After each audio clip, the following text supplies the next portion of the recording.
Hello everyone. तो hopefully आपकी SBI PO 2026 की प्रिपरेशन अच्छी चल रही होगी। तो गाइज नेक्स्ट मंथ में नोटिफिकेशन कभी भी आ सकता है, तो होपफुली आप नोटिफिकेशन का वेट नहीं कर रहे होगे। प्रिपरेशन की स्पीड बढ़ाने का टाइम आ गया है। 2 महीने में आप पूरा दम लगाओगे, और जो भी बिगिनर है, फर्स्ट टाइम एग्जाम दे रहे हैं, उनको तो और भी एफर्ट लगाना पड़ेगा क्योंकि आप स्टार्ट से प्रिपरेशन कर रहे हो।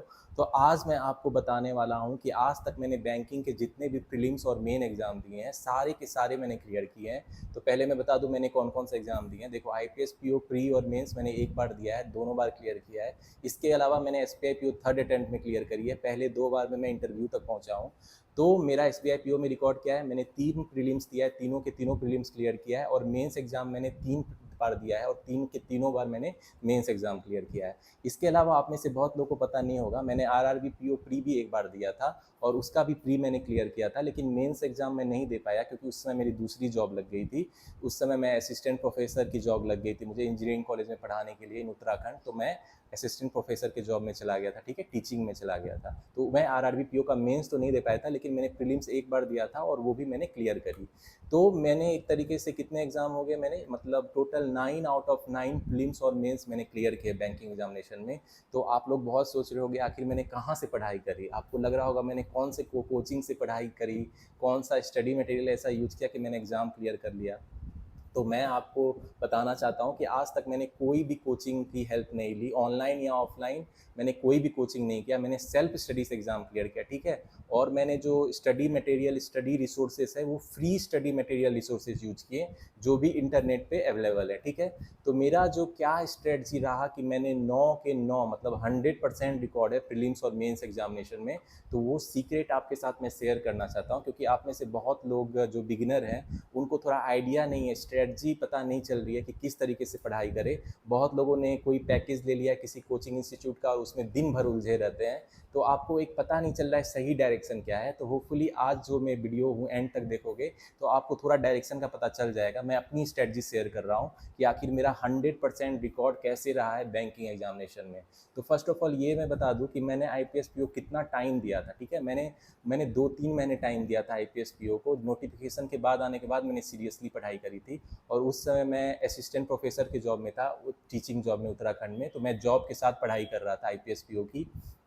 तो मैंने आईपीएस पीओ फर्स्ट अटैम्प्ट में क्लियर किया, ठीक है। इसके अलावा एसबीआई पीओ मैंने थर्ड अटैम्प्ट में क्लियर किया था। इसके पहले मैं 2 बार इंटरव्यू तक पहुंचा था, और बहुत थोड़े मार्क्स से रह गया था। आप में से बहुत लोगों को मैं बता चुका हूं कि मैंने जो फर्स्ट एसबीआई पीओ दिया था, नोटिफिकेशन के बाद पढ़ाई की, 15 दिन मैंने मैक्सिमम दिया था, और मैं 0.01 मार्क्स से फाइनल सिलेक्शन मिस कर गया फर्स्ट टाइम में एसबीआई पीओ, ठीक है। और दूसरे बार जब मैंने एसबीआई पीओ दिया था, फिर भी इंटरव्यू तक पहुंचा और 2 मार्क्स से रह गया था।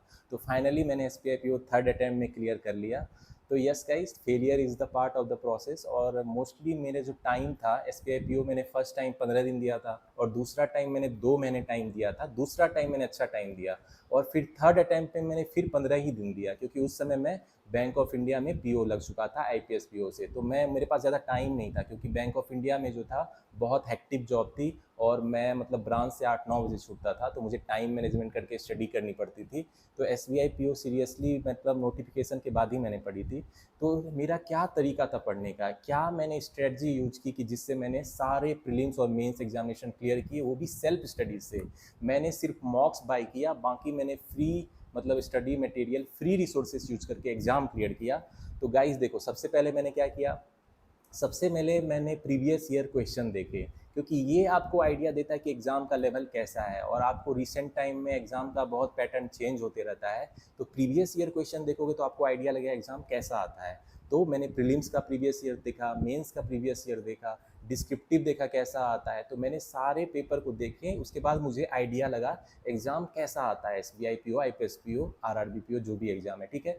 इसके बाद मैंने सिलेबस देखा एग्ज़ाम का, कि क्या क्या रीजनिंग का क्या सिलेबस है, मैथ का क्या सिलेबस है, इंग्लिश का क्या सिलेबस है, जीए में क्या पूछा जाता है, डिस्क्रिप्टिव का भी मैंने देखा।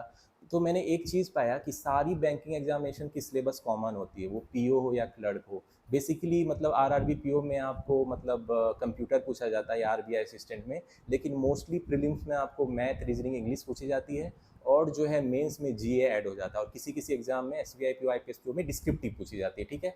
लेकिन सिलेबस कॉमन होता है, तो इसीलिए मेरा फोकस पीओ एग्ज़ाम था ऑब्वियसली। तो मैंने कैसे स्टडी करी, उसके बाद सिलेबस देखने के बाद मैंने डायरेक्ट जो है अरिथमेटिक टॉपिक पे आ गया कॉन्सेप्ट क्लियर करने के लिए, क्योंकि मैथ में बेसिकली कॉन्सेप्ट वही है, जो भी अरिथमेटिक टॉपिक है उसके मैंने फटाफट कॉन्सेप्ट क्लियर किया, उस पर क्वेश्चन प्रैक्टिस करना स्टार्ट कर दिया, ईजी लेवल, मीडियम लेवल, फिर हाई लेवल। लेकिन हाँ, एक और बात बता दूँ कि मैंने मेंस एग्जामिनेशन की प्रिपरेशन स्टार्ट से करी, ठीक है।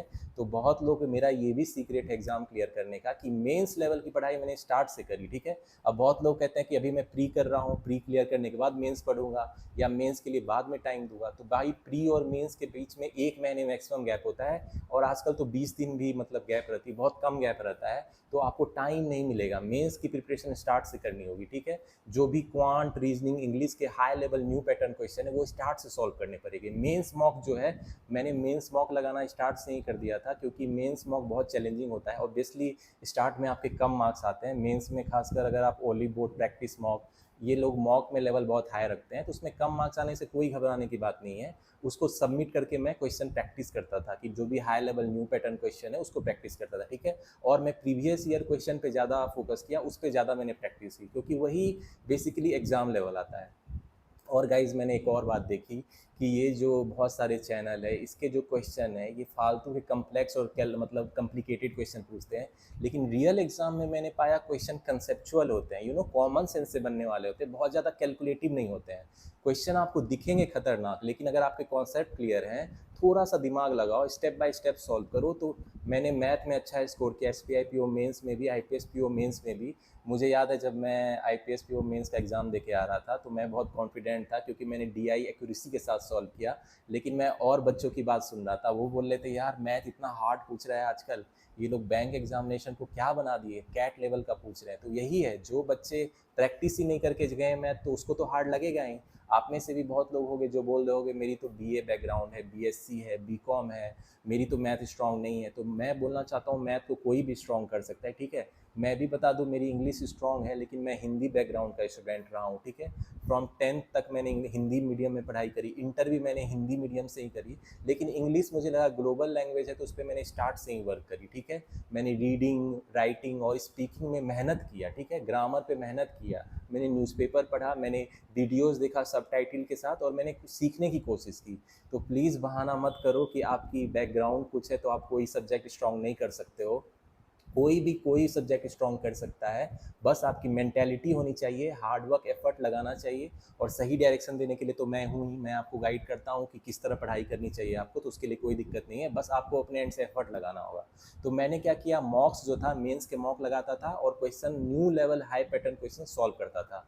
मुझे जहाँ से भी PDF मिल जाता था, इंटरनेट पर आपको बहुत सारी फ्री PDF है, अच्छे अच्छे मतलब चैनल है जहाँ पे आप क्वेश्चन प्रैक्टिस कर सकते हो, तो वो भी मैं टाइम पे टाइम आपको बताते रहता हूँ। तो मेरी स्ट्रैटेजी क्या थी, सबसे पहले मैंने प्रीवियस ईयर क्वेश्चन देखा, उसके बाद मैंने सिलेबस देखा, उसके बाद मैंने मेंस की जो क्वेश्चन थी मॉक देके उसको प्रैक्टिस करना स्टार्ट किया, अरिथमेटिक टॉपिक के कॉन्सेप्ट क्लियर किए, और ईजी लेवल, मीडियम लेवल, फिर हाई लेवल क्वेश्चन सॉल्व किया। और मेरे पास टाइम कम थे, मैंने आपको बता दिया, मेरे पास कभी भी ज़्यादा टाइम नहीं रहा, तो मुझे टू द पॉइंट स्टडी करनी थी। तो मैंने क्या किया, जो भी टॉपिक के जो मेन कोर टॉपिक से क्वेश्चन पूछे जाते थे, चाहे वो इंग्लिश में रीडिंग कंप्रीहेंशन हो, या मैथ में डाटा इंटरप्रिटेशन कैसलेट हो, या रीजनिंग में पजल अरेंजमेंट हो, सारे पे मैंने एक्स्ट्रा हार्ड वर्क किया। और मैंने ये भी बात बता देना चाहता हूँ कि पजल अरेंजमेंट में मेरे भी स्पीड कम थी, ठीक है। मैं भी उसमें फंस जाता था, तो मैं मतलब उसमें ज़्यादा टाइम लगती थी, तो मैंने उस पर एक्स्ट्रा हार्ड वर्क किया, उस पर सेक्शनल टेस्ट दिया, और इतने पजल अरेंजमेंट के डिफरेंट वेरिएशन के क्वेश्चन सॉल्व किए कि मेरी वो भी स्ट्रॉन्ग बन गई, ठीक है। तो आपको कोई भी टॉपिक मतलब वीक है, या उसमें मतलब ज़्यादा टाइम लग रहा है मॉक्स में, तो उस पर आप इतना प्रैक्टिस करो कि उसमें मार्क्स इंप्रूव हो जाए। कोई भी सीक्रेट नहीं है फॉर्मूला सक्सेस का भाई, आपको हार्ड वर्क, एफर्ट तो लगाना ही पड़ेगा। और बहुत लोग जिस चीज़ से डरते हैं, SBI PO मेंस के मैथ को, मैंने उस पर डायरेक्ट अटैक किया था, ठीक है। मैंने स्टार्ट से ही उसके क्वेश्चन प्रैक्टिस करने मतलब स्टार्ट कर दिए थे। मॉक सबमिट करके मैं हाई लेवल मतलब जो DI था, अरिथमेटिक DI जिससे बच्चे खौफ खाते हैं, अरिथमेटिक बेस्ड कैशलेट, उसको सॉल्व करता था। Data sufficiency, quantity comparison, arithmetic word problem, तो हाई लेवल के मतलब प्रैक्टिस में स्टार्ट से ही करता था। ये भी मेरा एक रीज़न है सक्सेस होने का। प्रीलिम्स के लिए बस मैं मॉक देता था, वो काफ़ी है, ठीक है। अगर आप मेंस लेवल की प्रिपरेशन करोगे तो प्री अपने आप हो जाएगी। और एक और बात, मैं जनरल अवेयरनेस की प्रिपरेशन भी स्टार्ट से ही किया, PDF से करता था, और क्विजेज MCQ में ज़्यादा करता था, जिससे मुझे याद रहता था, वन लाइनर में ज़्यादा पढ़ता था, ठीक है। तो ये भी एक अच्छी स्ट्रेटजी है। और प्री मेंस इंटरव्यू मैंने तीनों साथ में मतलब तैयारी की। इंटरव्यू पे भी मैंने स्टार्ट से वर्क किया, मैंने अपनी प्रेजेंटेशन स्किल पे वर्क करता था, ठीक है। Since in interview you need to present yourself with confidence. Knowledge का ऑलरेडी टेस्ट आपका SPI mains IPS PO mains में हो चुका होता है। इंटरव्यू में बस अपने आप को आप कॉन्फिडेंसली बोलना पड़ता है। आपको कोई आंसर नहीं आए कोई बात नहीं है, बट नर्वस नहीं होना कभी भी, और हमेशा अपना जो वो है मतलब एक प्रोफेशनल की तरफ बात करना, ठीक है। यू नीड टू नो कि इंटरव्यूअर क्या सुनना चाहते हैं, उस हिसाब से आप आंसर करना। ये भी एक आर्ट है जो समहाउ मैंने सीख लिया, इसीलिए मेरे इंटरव्यू में भी अच्छे मार्क्स थे। तो उसके लिए खैर मैं अलग से वीडियो बनाऊंगा कि इंटरव्यू में मैंने इतने हाई स्कोर कैसे किए। तो ये वीडियो उन सभी के लिए जो भी बिगिनर है या रिपीटर है, 2-3 साल से पढ़ रहे, एग्जाम नहीं निकल रहा है। मैं कहूँगा टू द पॉइंट स्टडी करो। मुझे पता है आप लोग बहुत कोचिंग ज्वाइन कर चुके हैं जहाँ पे आपको एक पर्टिकुलर रूटीन मिला हुआ है, लेकिन मैं जानता हूँ कि हर स्टूडेंट का अलग रिक्वायरमेंट होता है, आपकी अलग रिक्वायरमेंट है। अपना स्ट्रेटजी खुद बनाओ कि आपको किस तरीके से पढ़ना चाहिए, किस सब्जेक्ट को ज़्यादा टाइम देना चाहिए। तो मैं तो आपको आइडिया देता हूँ, आपको खुद आइडिया लेना पड़ेगा कि आपकी मतलब बेस्ट वे क्या है पढ़ाई करने का, इन्हें इफेक्टिव वे आप पढ़ाई कर सकते हो, ठीक है। तो गाइज ये तरीका था मैंने जो यूज़ किया स्ट्रेटजी, और मैंने 9 out of 9 banking examination clear किए, प्रीलिम्स और मेंस। तो मतलब सेल्फ स्टडी से क्लियर किया, कोई कोचिंग की हेल्प नहीं ली, बस मैंने मॉक्स को बाई किया, बाकी free study material, free resources, ठीक है। तो मैं कर सकता हूँ तो आप भी कर सकते हो, और आपके साथ मैं हूँ तो बिल्कुल करोगे। और मैं मोटिवेशन के लिए सर्च करता था मैं भी उस समय कि वीडियो देखो किसी की, तो बहुत ज़्यादा लोग मोटिवेशन करने वाले मिलते नहीं थे, लेकिन जो थोड़े बहुत मिले उससे ही मोटिवेशन लेके एग्ज़ाम क्लियर किया। लेकिन आपके लिए मैं हूँ, आप मेरे से मोटिवेशन लेके एग्ज़ाम क्लियर कर सकते हो। तो I will with you all the way, pre mains interview सारा मैं आपके साथ हूँ, सारी मैं आपके साथ में स्ट्रेटजी शेयर करते रहूँगा, जिससे कि 2026 में आप एक जॉब क्या मतलब सारे एग्ज़ाम्स क्लियर कर लो, फिर अपने पसंद की जॉब सेलेक्ट करो, ठीक है। तो गाइज़ ये मेरा था सीक्रेट सारे प्रीलिम्स और मेंस एग्जामिनेशन क्लियर करने का। होपफुली ये वीडियो आपको मोटिवेट की होगी। तो मुझे कमेंट सेक्शन में बताना कि ये आपको मोटिवेट किया है या नहीं, और आप क्या मतलब कौन से एग्ज़ाम पे फोकस कर रहे हो और आपकी क्या स्ट्रेटजी है। अगर कोई डाउट या क्वेरी है तो मुझसे पूछ सकते हो बेझिझक, ठीक है। तो गाइज़ इसके अलावा मैं SBI PO मेंस लेवल आपके लिए बहुत सारी क्वांट की वीडियो ला रहा हूँ, हाई लेवल DI सॉल्व कराता हूँ। तो मेंस से बिल्कुल मत डरो, मेरे साथ सॉल्व करो, मैं दिखाऊंगा कितना ईजी वे में आप SBI PO मेंस के मैथ में अच्छा स्कोर कर सकते हो, और IPS PO मेंस में भी अच्छा कर सकते हो, ठीक है। और एक बार मेंस में अच्छा कर लोगे मैथ में तो फिर प्री तो आपको बहुत ईजी लगने लगेगा। तो मैं मेंस पे ज़्यादा फोकस कर रहा हूँ क्वांट और DI में। तो जो भी मैं न्यू लेवल क्वेश्चन प्रैक्टिस कराता हूँ मेरे साथ प्रैक्टिस करो, आपकी भी अच्छी होगी मैथ, ठीक है। इसके अलावा जो भी मैं कॉन्सेप्ट की वीडियो दे रहा हूँ, बहुत सारे कॉन्सेप्ट की वीडियो मैं डाल चुका हूँ, उसको ज़रूर देखो, और वो भी जो है इंपॉर्टेंट टॉपिक है बहुत, ठीक है। और जो भी मैं कॉन्सेप्ट की वीडियो डालता हूँ वो वन शॉट है, एक बार वहाँ से देख लोगे तो आपको कहीं से देखने की जरूरत नहीं है, ठीक है।